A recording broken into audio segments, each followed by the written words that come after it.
నేను చెప్పే ఈ కథ వింటే మీరు జీవితాన్ని చూసే దృష్టిని పూర్తిగా మార్చేస్తుంది.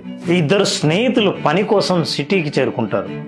బాగా కష్టపడి సంపాదించి ఒక హోటల్ని స్టార్ట్ చేస్తారు. స్టార్ట్ చేసిన కొద్ది కాలంలోనే బాగా లాభాలను సంపాదిస్తారు. ఆ లాభాలను సంపాదించి ఇద్దరు పంచుకునే క్షణంలో ఒక స్నేహితుడికి మరో స్నేహితుడు లేకపోతే ఈ సగభాగం లాభం కూడా నాకే కదా అనే దుర్బుద్ధితో ఆలోచిస్తాడు. ఆలోచించిన మరుక్షణమే అతనికి విషం పెట్టి చంపేస్తాడు. స్నేహితుడు చనిపోయిన తర్వాత పూర్తి లాభాలని తనే ఆస్వాదించి అనుభవించి ధనం, భూమి, ఇల్లు, అన్ని రకాలైన ఆస్తులు కొని అనుభవిస్తూ ఉంటాడు. ఒక అందమైన అమ్మాయిని చూసి పెళ్లి చేసుకుంటాడు. కొద్ది కాలంలోనే వాళ్ళకు ఒక కొడుకు పుడతాడు.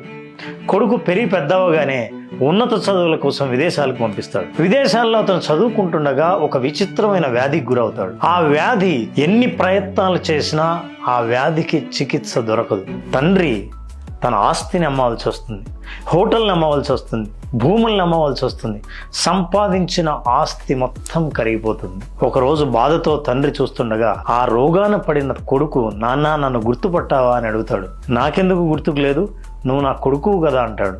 కాదు నాన్న, నేను 30 సంవత్సరాల కిందట నువ్వు నన్ను చంపేశావే, ఆ స్నేహితుడినే నీ కొడుకుగా వచ్చాను, నా భాగాన్ని నేను తీసుకోవడానికి వచ్చాను అని అంటాడు. ఈ కథ ద్వారా ఒకరి హక్కును మనం లాక్కొని ఒకరిని బాధ పెట్టి మనం సంపాదించే డబ్బునంతా ఏ జన్మలోనే కాదు, ఇదే జన్మలో డబ్బే కాదు వడ్డీతో సహా తిరిగి చెల్లించాల్సి వస్తుంది. మీరేమంటారు?